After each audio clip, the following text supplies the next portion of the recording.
Hello, I'm Shannon Tiezi with the Diplomat, and I'm here today at the Peterson Institute for International Economics, where I'm joining Senior Fellow Tamim Bayoumi. Thank you very much for joining us, Tam. Well, thank you. I'm looking forward to it.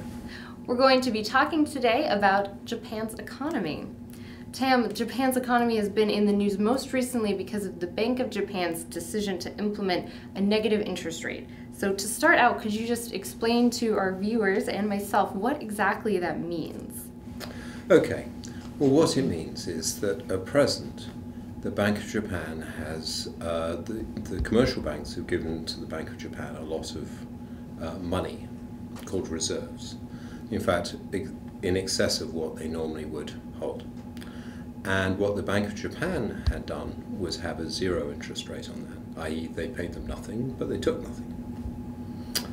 What the negative interest rate means is that for a certain portion of those excess reserves, the Bank of Japan will actually demand money from the banks in order to have the privilege of putting the money in there. So literally, what a negative interest rate means is that rather than the borrower paying the lender for the privilege of using the money, the lender pays the borrower for the privilege of parking their money there. So that's already been done in Europe. The European Central Bank, for example, has already a -0.75% interest rate. What the Bank of Japan did was a small move. It moved from 0 to -0.1%. But nevertheless, it's obviously a new tool for them to use, and as such, it's important. So what was the Bank of Japan's end goal in making this decision? Okay, well, the Bank of Japan was one element of Abenomics, and what the Bank of Japan has been trying to do is to raise the Japanese inflation rate back to their target of 2%. For a very long period, the Japanese inflation rate was around zero. In fact, it was often in deflation, which is what we call negative inflation. So when prices are going down rather than going up. And that was true, and then when Abenomics came along, there was a big push to stimulate the Japanese economy in general. And the Bank of Japan's part of that was to increase inflation and hopefully also activity. So they did this primarily through announcing quantitative easing, a bit like it's already been done in the US and is being done in Europe. What does that mean? That means that the central bank buys assets from the market. And by buying those assets, the hope is that because there's less available for everybody else, you lower interest rates. And by lowering interest rates, for example on long-term debt, you then stimulate spending and economic activity. Now they went into a big program of quantitative easing as a percentage of their own economy rather larger than either the US or Europe. However, the effect on inflation was not as large as they'd hoped. Inflation went up quite a lot, but that was mainly due to a rise in indirect taxes, which raises prices directly, and prices came down towards zero again. So the hope with the negative negative interest rate is that it will further stimulate the economy and raise inflation. So what does the fact that the Bank of Japan had to make this move tell us about the current state of Abenomics? Is this working out as the Abe administration intended? Well, what it tells you is not working quite as well as you'd hoped. Abenomics had three elements to it. And those three elements were what we just talked about, that monetary policy should aim to stimulate the economy.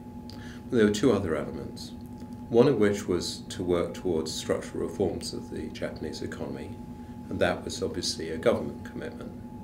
And there have been some moves in that direction. For example, corporate governance has been improved. So corporate governance is the rules on firms have been made somewhat better. The other part of that was the fiscal part. And the fiscal part had two parts to it. The first, which the Japanese have tended to focus on, was short-term stimulus. So you increase the budget deficit in order to try and push up the economy, in order to try and get the economy moving.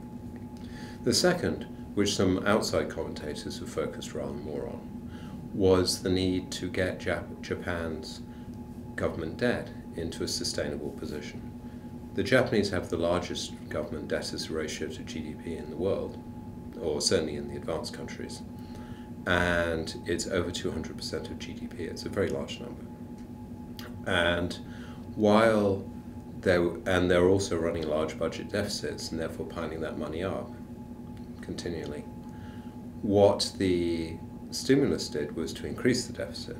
But clearly at some point you have to try and rein in the deficit, otherwise you're never going to lower the debt level and bring things back to a sustainable basis. Now, those three elements were all supposed to revive the Japanese economy.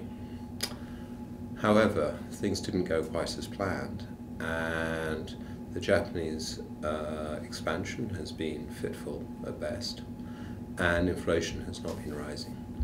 And so the move to negative interest rates is, if you like, a doubling down on the commitment of the monetary authorities to try and stimulate the economy and raise inflation. So these issues that we've been talking about with Japan's economy, how much of them would you say are due to the internal factors that you just described, from government debt to some economic regulation issues, and how much are due to the rather dicey external situation, particularly in China? Well, clearly the dicey external situation hasn't helped, and I'm sure that that has something to do with the failure of the Japanese recovery to get the momentum that was hoped. However, the point of Abenomics was to say that the Japanese economy was too dependent on external demand, and it really needed to rev up its own internal processes. In other words, Japan, similarly, by the way, to Germany, was an economy which tended to be very much driven by exports. It did well when exports did well, and it did badly when exports did badly. When exports did well, investment happened, but the domestic economy was relatively moribund. Now, what the idea of Abenomics was to switch that around and to make the domestic economy much more dynamic. Thus far, we haven't really seen that, and therefore we're still in the same old situation where when the rest of the world doesn't do very well, the Japanese economy equally doesn't do very well. Now, that's true, but the whole point about Abenomics, so it is true that what's been the difficult situation in the rest of the world has not helped, as obviously the falling oil prices haven't helped the Bank of Japan's objective of getting to inflation. But nevertheless, the domestic stimulus that was hoped has not turned up. So what new steps do you think the Abe administration can and should take to help overcome some of these issues? Well, let's start with the Bank of Japan. The Bank of Japan has only cut interest rates to minus 0.1%. It's still got a ways to go. As I said, the European Central Bank is at minus 0.75%, so there's a bit of room there. But at the same time, it seems to me that what is really important is that the government forges ahead with structural reforms. In the end, the Japanese economy would do much better if it had structural reforms in a whole series of areas. And maybe the most important is the labour market. Now, the current government has done some work in the labour market, in particular, hopefully freeing up female labour force. However, one of the big things about Japan, which makes it somewhat of an outlier at this point, is the lack of immigration from elsewhere. Japan's in a part of the world which has a lot of people, and while it is a crowded island, it does have a need for low-skilled workers to help it as it ages, for example, healthcare, whatever. But the Japanese have been very reluctant to bring in immigrants, and as such, the Japanese economy has suffered from having lots of skilled workers, but rather few unskilled workers. So one particular area, there are many areas, but one particular area where structural reforms could help is immigration. In addition to that, at some point, the government really does need to set out a medium-term fiscal plan that would actually bring the finances back onto a sustainable basis. They're still running very large deficits, and debt is still rising, and that's going to be a problem for them in the future.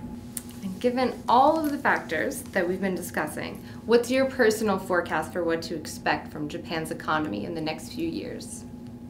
Well, the old adage is hope for the best, but prepare for the worst. I certainly hope that the Japanese economy will revive. It had a fantastic, it was one of the fantastic stories of the world in the 60s and the 70s. And its current state, one forgets how dynamic it was at an earlier stage. But I think that in order to do that, they'll need to have policies which are more aggressive than currently being seen, at least outside of monetary policy.